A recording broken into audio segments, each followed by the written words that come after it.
日本時間6月18日、ドジャースの大谷翔平選手が本拠地でのレイズ戦に投手として先発出場をしました。この日の大谷選手は6回を投げて7安打4失点、今季7勝目を挙げました。最速は今季最速タイとなる101マイル、およそ 162.5 キロを計測。一方で左膝の状態や右手中指の豆からの出血を抱えながらの登板となりました。試合後、大谷選手は怪我の影響について問われると、必ずしも万全な状態で投げられるわけではない、シーズンをやっていればそういうこともある、その中で試合を取れたのは大きかったと振り返りました。さらにこの日は登板日としては初めてとなる代打での打席にも立ち、本拠地のスタンドを大きく沸かせました。また米ラジオ番組 97.1 ザ・ファン LA ではドジャースのリリーフ陣について誰が最も信頼できるのか、その序列を語り合う場面がありました。ここからはその様子を字幕付きでご紹介します。 Shohei, how did you feel out there and how did it feel in the fifth inning? マウンドでの状態と5イニング目どうでしたかと振り返って。状態は比較的良かったのかなと、本当あの回かなと、先頭のフォアボールが良くなかったかなっていう。I actually felt good overall. Just the leadoff walk wasn't good that inning. How did the knee feel? And they showed some blood on your pants, the blister opening up again. How did that affect you today? 膝の状態とか、指の血とかなんか結構見られてましたけども、何か影響されましたか？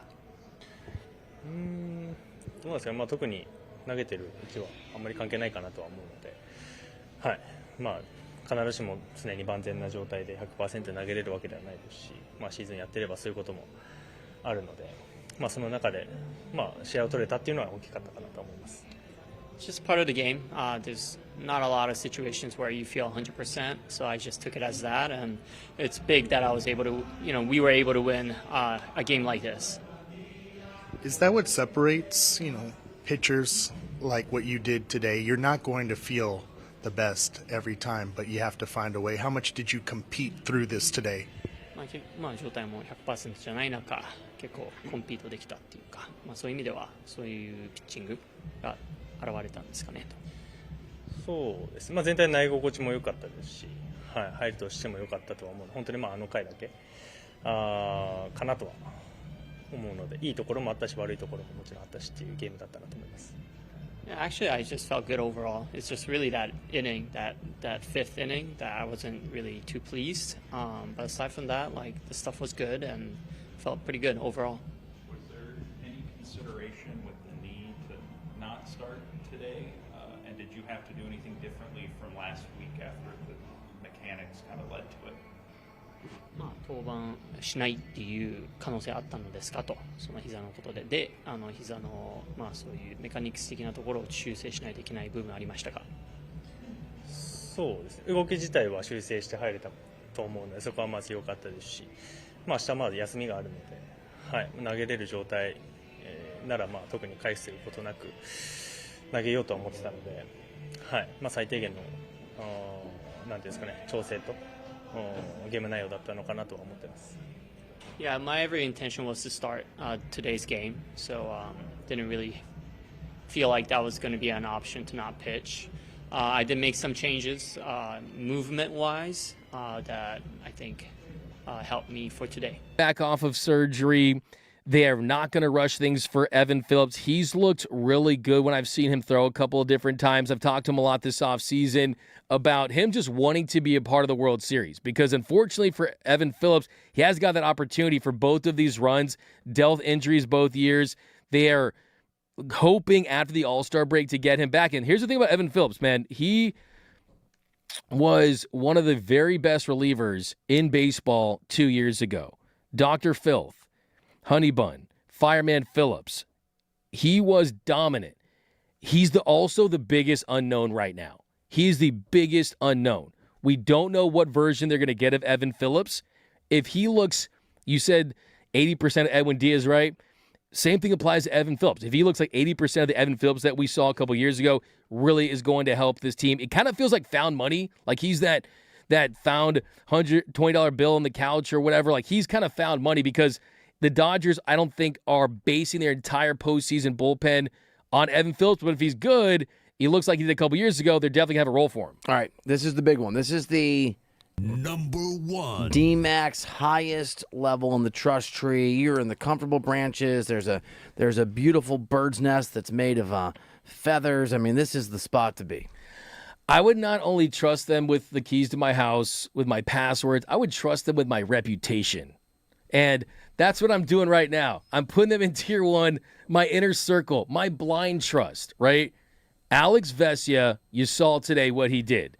Bases loaded, might have struggled throughout that appearance, gets the job done. And the number one reason why I have Alex Vesia in that list is a 1.86 ERA in 26 postseason appearances. And then Will Klein, I think, might be a little controversial just because not a lot of experience, but 5 scoreless innings in 2 relief appearances in the World Series. We saw what he did in Game 3. So those are my 2 guys right now. And this whole exercise, the point of this all was to point out the fact that only Alex Vesia and Will Klein are in my trust tree in the tier 1. That is not many guys, dude. That's not many guys, and it's also not many guys that the Dodgers have invested a lot of resources and money. Now, Tanner Scott and Edwin Diaz, they have tier 1 talent, but if I'm the Dodgers, there's this debate. We talked about it. I'm sure we'll get into this more in the coming weeks. Hey, should they go get a starting pitcher? Should they go get a reliever?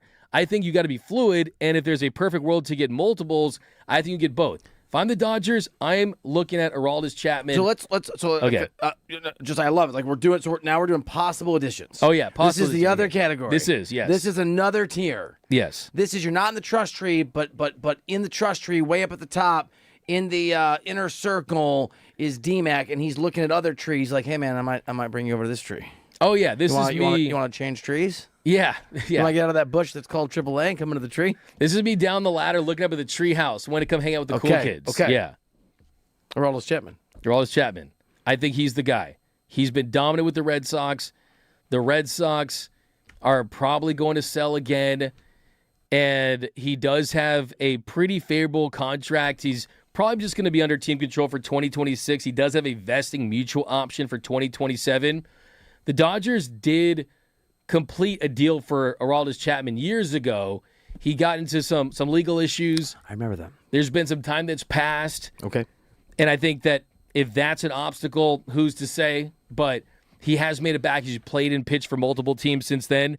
But I just don't feel that confident about the lefties in the Dodgers bullpen. And yes, when the postseason rolls around, guys are going to be a part of the bullpen that aren't now. Guys like Roki Sasaki, Justin Robleski.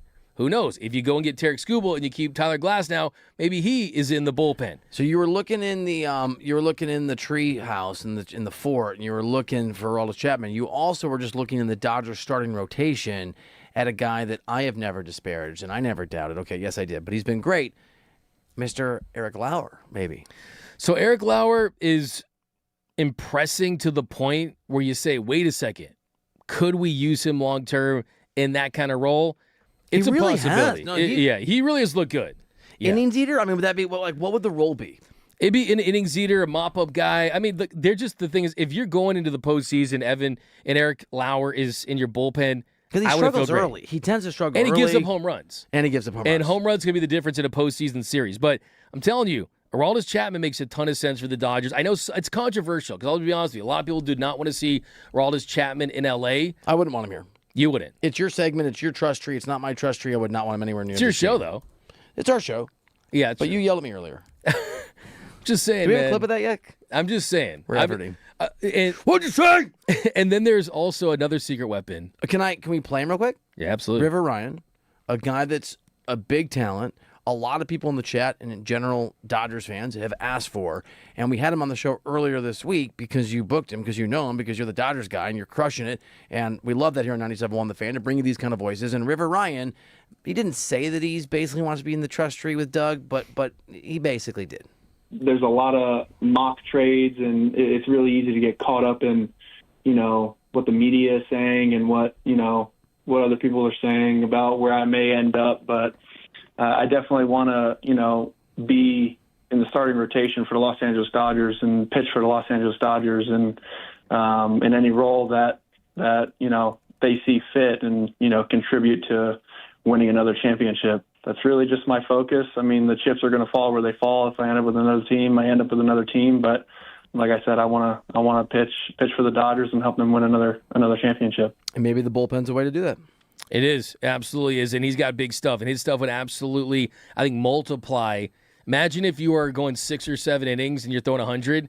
What does that look like when you condense that down to 1 inning and go and get 3 outs, right? I mean, what would that look like? All right, so for a guy like River Ryan, who doesn't have a lot of Major League experience, who is a little bit older for a prospect, who's incredibly highly regarded, what do you, Doug McCain, need him to do, if anything, at the Major League level in order to feel like, okay, you've had enough experience up here. We've sharpened, the Major League Baseball whetstone has sharpened this weapon enough that I'm comfortable having you pitch in October. See, that's the tricky thing, because if he does get his opportunity, they've already built him up to be a starter. Right. He threw 94 pitches in his last start, so to plug him into a different role right out of the gates, then you would put him in a situation where if you did need him as a starter down the line, you would have to build him back up. So that's where it gets complicated. That's where at some point you're like, wow, there is a lot of depth on this team, so it's tough. But I think for him, what you would want to see is just the stuff, the way it plays up. I mean, I think you look at a guy like Emmett Sheehan, for example. You got to have him in the majors for a minute, right? I mean, you can't just throw him in October.